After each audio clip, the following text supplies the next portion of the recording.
Hello everyone. Welcome to the ISCB RSG-Turkey student webinar series. Today we have a talk by Mehmet Ergüven. He has finished bachelor degrees in the field of protein biochemistry at Ergüven University, and he carried out his master studies in İzmir Biomedicine and Genome Center in the field of cell biology and computational structure biology. After finishing his master's, he continued studying in the same place as a research assistant for 1 year. He is currently doing his PhD studies in the field of chemoenzymatic synthesis at University of Münster. Now the stage is yours, Mehmet.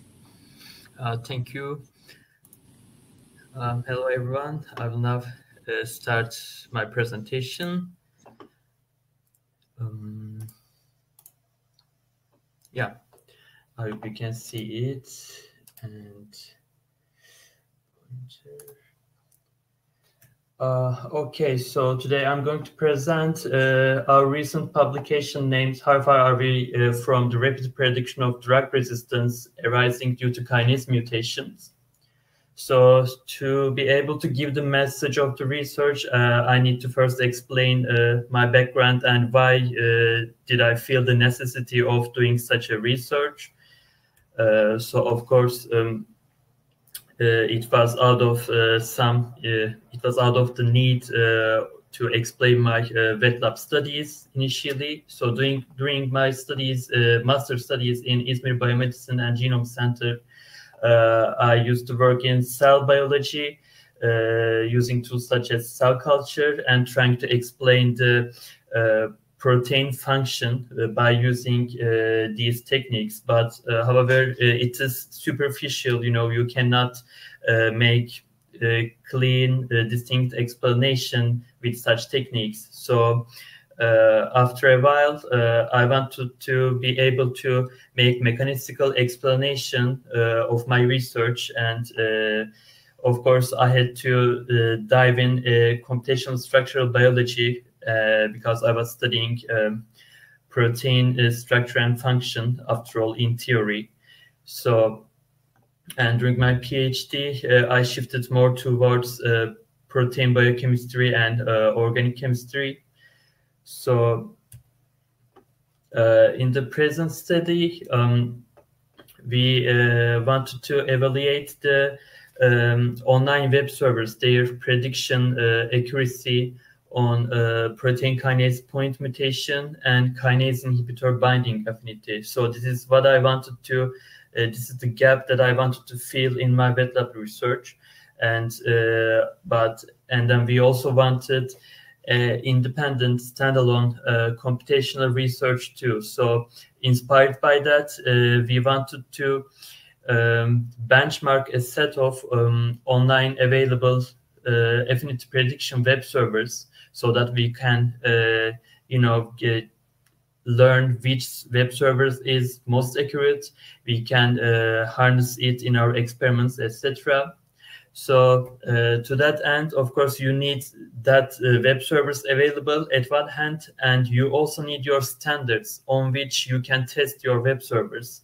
And those standards would be your protein, kinase, and ligand bound structures, because the web servers are structure-based affinity predictors. So to get a good quality standards, of course, the first thing we did was browsing protein data bank, and we more or less scanned all the available protein kinase ligand co-crystal structures, and based on some criteria, we constructed our benchmark such that the protein kinase and ligand crystal structures, they have to come in pairs in which one will be wild type, one will be mutant, so that we can assess the web servers based on their ability to predict effect of mutations. And of course, we also looked for some other quality measures too. But at the end, we ended up with about 40 individual wild type cases, and including their mutant pairs, co-crystal with the same ligand, so that they can be comparable. And if you pair them, the mutants and wild types, you can say that we had 23 total case pairs. So at this point, we constructed our benchmark, but we have to also gain insight into the heterogeneities within the benchmark, because when you just directly test the web servers on the benchmark, you can get some seemingly illegally meaningless results. But if you do some subsetting, if you do some further analysis, utilizing the different characteristics, different subpopulations within your benchmark, then you can derive some more meaningful data out of it, which will be useful as you will see later. So to be able to make the testing of the web servers, of course, what you need is you score the structures using the web servers, you score their affinities, and as a standard, you must have the experimental binding affinities. So these came in the form of IC50, KD, and KI. So you see here the distribution of the experimental affinity values of the cases. And of course, there are some other, there may be some other criteria too. For example, based on the difference between the affinity within the wild type complex and within the mutant complex, you can further categorize them, such as saying this mutation makes the protein kinase resistant, or this mutation makes it more sensitive for the ligand. In that sense, we made a tenfold threshold. So if the mutation increases the affinity more than tenfold, then we called it a sensitizing mutation. Or if it causes more than tenfold decrease in the affinity, we called it resistant, drug-resistant mutation. So we are getting some more and more categories in here later, which we can use in our linear regression analysis. And here is the profile, the structural profile of our selected set of mutation cases. So this is the ATP binding of a typical protein kinase. They share the common fold. And here you see the green sticks is ATP, and the mutations are distributed proximally. And the red squares indicate the locations where the resistance conferring mutations are distributed. And blue indicates where the sensitive one is located. And in green, most amount of each kind of mutations are located. This is kind of a hotspot for the wet lab researchers for some special reasons in their drug studies. And all the other cases considered to be natural, whether they increase or decrease the binding affinity, because we thought it is insignificant simply because it is below tenfold. So you have to make such thresholds, of course, to be able to maintain your subgroup boundaries within your benchmark set. So when we run each structure on the web server, as you see in the y-axis of each plot, we obtained the computational score binding affinity of the complexes. And on the x-axis, you will see the experimental, the raw experimental binding affinity value plotted against it. And by using linear regression, we measured the accuracy of the web servers. So the web servers we have tested are DSX-ONLINE, HEDOC 2.2, KDEEP and its two different scoring functions, PDBePISA, Pose&Rank and its two different scoring functions, and finally PRODIGY-LIG. So what you see here is that kind of unexpectedly, the prediction is bad. So the Pearson-Sayre correlation coefficients are low. And even when we looked more deeper into it by subsetting our data using different descriptors, such that I described before, it can be the different types of experimental data, or whether it is mutant or wild type.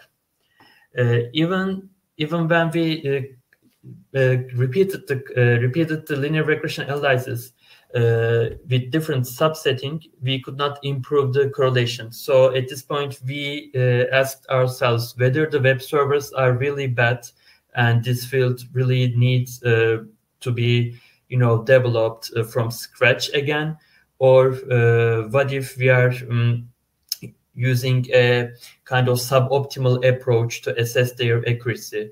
So technically, all of these web servers are kind of meant to be able to predict protein and small molecule binding.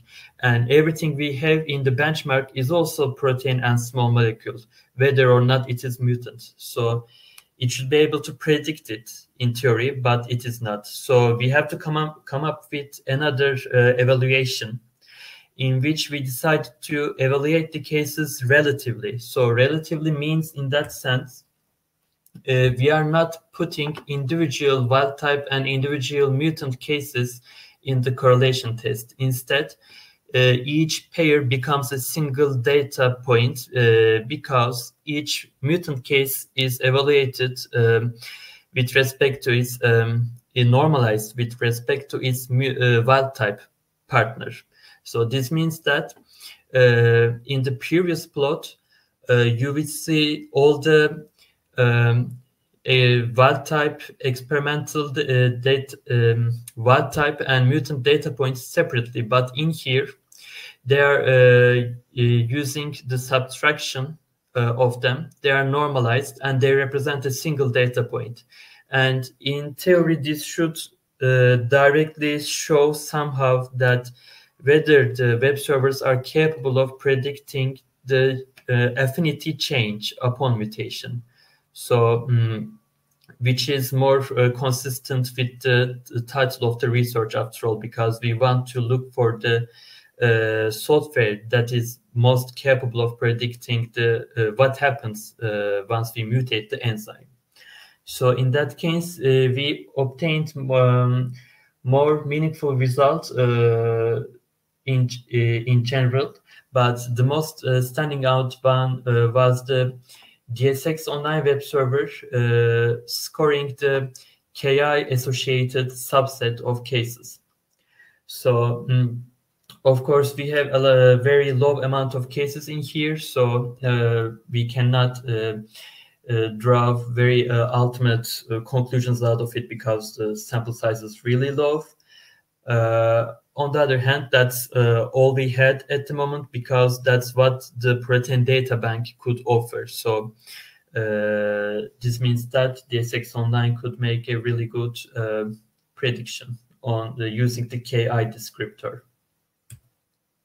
So, okay, this was a checkpoint, and we saw that crystal structures could be somehow predicted really good if you, of course, make a really particular approach, like your experimental data should be KI and none other than that, and then the only tool you can use seemingly is DSX-ONLINE, right? That's what the research suggests until then. So of course the next step would be testing the web server on the model structures, because after all, the audience is partially the experimental researchers too, and of course it would be kind of partially redundant to offer something that can only work on crystal structure, that is only verified on crystal structures, because usually people, experimental researchers, refer to such web servers in order to circumvent all the enzymological, all the biochemical characterization studies. They want to predict what they are facing. So they don't have the crystal structures in most cases, and of course they have to model their structures initially. So this means that to make our research more more related to the real issue, we had to also validate this tool on model structures. So what we did is simply using iTester, we performed homology modeling of each case, and again using the delta assessment, the relative assessment, we performed the linear regression analysis on the set. And what you see here is a sharp drop of accuracy, and like the Pearson-Sark correlation coefficient is dropping to 0.24. So this has one major meaning, and the field obviously needs improvement, because if we cannot predict the impact of point mutations on the binding affinity using model structures, then in theory everybody have to be able to produce their proteins and then produce whichever ligand they want to test, and then produce each mutant form of it and then test them experimentally. So this is not what we want. We want to offer something. We want to highlight a workflow in which people can utilize and make their research more efficient. But what we see here is that the popular, easy-to-use web servers are not currently able to predict the binding affinity on model structures. However, the web servers are not the only factor to blame. The affinity predictors are not the only responsible factor in here. The model structure quality is also important. So the models we obtain show some structural deviations compared to their crystal structure states. So here is a special case within the homology modeled small set of Ki associated cases. Each orange structure is the crystal structure, and here you see the wild type enzyme, and when you compare it to its mutant form, the crystal structure, the orange loop here, we see a local structural difference, a kind of very dramatic difference that can be without easily detectable by a software, easily interpretable, and would make the prediction more easier for the software, because the structure is different, and of course the atomic contacts between the ligand and protein would also be different, as you may imagine. And but when we obtain the models, here you see the blue structure on both panels. The difference between the structures are more flattened, and the difference is lost, so partially. So this means that the modeling, the model structure quality is also important, and this has multiple factors that contribute to it. So at the end, what we could suggest to literature, to people, is that obviously development of more mutation-oriented binding affinity prediction tools, and of course together with more maybe accurate or more case-specific modeling approaches, which at the end together may improve the overall accuracy. And yeah, with this I would like to thank you for listening. And I think when I left my former laboratory, Karaca Lab in Turkey, they were last time they were working on devising a standalone package that was focused on protein-protein binding affinity prediction, but it was mutation emphasized. So the tool itself would perform the mutations within itself, I mean, it is a all-in-one package. Kind of, you produce your structure within the tool, and then you score it within the tool. And I think such systems, well optimized, when they are well optimized, and for protein small molecule interactions too, they could help drug discovery studies, I hope. And thank you for listening. I can take questions now.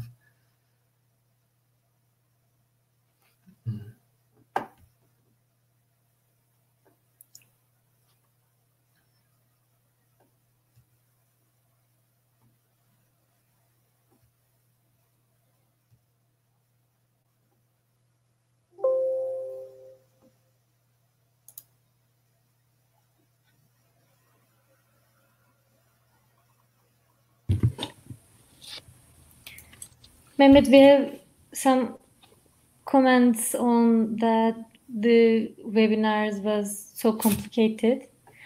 Yeah. So I would ask you to share the motivation of your study. Maybe it can help the audience to understand the motivation of the study. So I think, initially coming from wet lab research, like cell culture research, cell biology research, and working on protein function, at some point you want to know what is going on with your experiment, and you want to be able to make your protein mutation decisions or ligand purchase decisions more rationally. So, but if you make it more general, more applicable to different disciplines, I think you are just kind of getting thirsty for actual mechanistical knowledge of what is going on with your experiment. Yeah. Mm-hmm. As I understand, the current methods are not able to predict the mutations effect. Yeah, I mean, as far as we have screened, yes, there's just 6 different tools that we screened here, and yeah, they were, of course, obviously most of them were optimized for protein ligand binding, and in theory, of course, they should be able to predict them all, whether mutant or not, right? So we can say that I think they're incapable of predicting, but of course there are many other tools too. So we limited ourselves to these 6 particular web servers simply because they are more easy to use, web server based, user interface dependent, so that they are available to all kind of non consumers, researchers without programming knowledge. But I think at the end I can say that everyone would have to go to the deeper part of the computational structural biology to, if they want to get something accurate out of it. Mm-hmm. Actually, the dataset Bindkin dataset is giving further. There's also making another analysis on this dataset. It is very, I think, crucial to prepare a dataset for benchmarking. Yeah. So thanks for your presentation. If there's any further question, you are welcome to ask.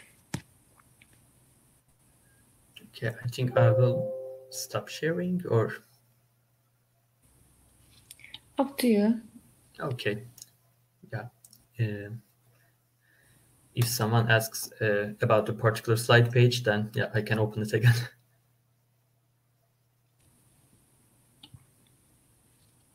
Maybe we can share the paper's link. Oh, okay. Yeah, in the chat. Yeah. Mm-hmm.